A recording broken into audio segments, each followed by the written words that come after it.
कहानी। आखिरी ट्रेन का सफर। रात गहरी हो चुकी थी। घड़ी की सुइयां 12 बजाकर आगे बढ़ चुकी थी। दिल्ली का स्टेशन, जो दिन में भीड़ भाड़ से भरा रहता था, अब आधा सुनसान हो चुका था। प्लेटफॉर्म पर सिर्फ वही लोग खड़े थे जिन्हें मजबूरी ने देर रात तक रोके रखा था। स्ट्रीट लाइट की पीली रोशनी, दूर खड़े चाय वाले की धीमी आवाज और कभी कभी किसी अनाउंसमेंट का टूटता हुआ स्वर, ये सब माहौल को और भी अकेला बना रहे थे। रोहन, जो शहर में पढ़ाई के लिए आया था, उसी प्लेटफॉर्म पर खड़ा था।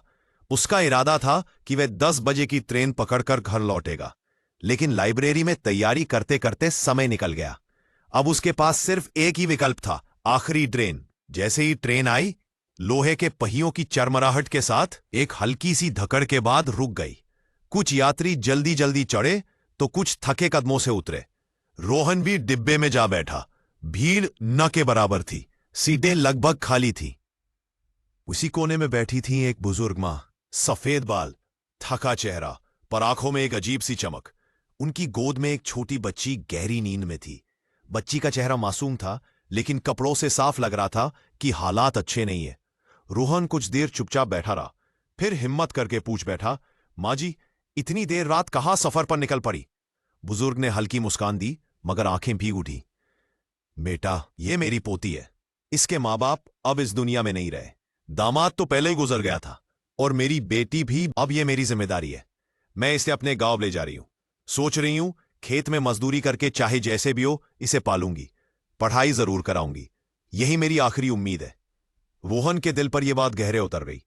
उसने बच्ची की तरफ देखा, जो मासूमियत से सो रही थी। अचानक उसके सामने अपना बचपन घूम गया, जब उसके माँ बाप ने तंगी के बावजूद उसे पढ़ाने के लिए सब कुछ किया था। उसे याद आया कि कैसे उसे एक स्कॉलरशिप मिली थी, और उसी से उसकी पढ़ाई का रास्ता आसान हुआ था। उसका गला भर आया। उसने धीरे से अपना बैग खोला और उसमें से एक लिफाफा निकाला। उसमें उसकी हाल की स्कॉलरशिप की रकम थी। उसने वो बुजुर्ग मां के हाथ में रखते हुए कहा, मां जी, इसे मत समझना कि किसी ने दान दिया है। ये तो आपकी पोती का हक है। जब ये बड़ी होकर पढ़ लिख जाएगी तो आपसे भी कहेगी कि दादी, आपने सही किया। बुजुर्ग मां पहले तो चौंकी, फिर उनकी आंखों से आंसू बह निकले। कांपते हाथों से लिफाफा पकड़ते हुए उन्होंने कहा, बेटा, आज लोग कहते हैं कि आखिरी ट्रेन अक्सर खाली होती है, लेकिन मेरे लिए ये ट्रेन भगवान का वरदान बन गई। मैं तो सोच रही थी कि ये बच्ची शायद कभी स्कूल का मुंह न देख पाए, मगर अब मुझे भरोसा है कि ये जरूर पढ़ेगी। ट्रेन तेज रफ्तार से रात के अंधेरे को चीरती आगे बढ़ रही थी। खिड़की से आती ठंडी हवा सबको छू कर जा रही थी। रोहन ने महसूस किया कि जिंदगी सिर्फ अपने सपनों के लिए भागना नहीं है, बल्कि दूसरों के सपनों में रोशनी बांटना भी है। करीब आधे घंटे बाद ट्रेन अपने अंतिम स्टेशन पर पहुंची। सब यात्री धीरे धीरे उतरने लगे। बुजुर्ग मां ने उतरते समय रोहन के सिर पर हाथ रखा और बोली, बेटा, मैं तुम्हें आशीर्वाद देती हूं। मेरी पोती जब भी किताब खोलेगी, उसमें तुम्हारी तस्वीर न सही, पर तुम्हारा एहसान जरूर होगा। रोहन वहां खड़ा रहेगा, लेकिन उसके दिल में एक अजीब सी शांति थी। उसने सोचा, कभी कभी आखिरी ट्रेन सिर्फ गंतव्य तक नहीं पहुंचाती, बल्कि किसी की जिंदगी का रास्ता भी बदल देती है। सीख, मॉरल, जिंदगी का असली सफर वही है जब हम किसी और की उम्मीद का सहारा बने।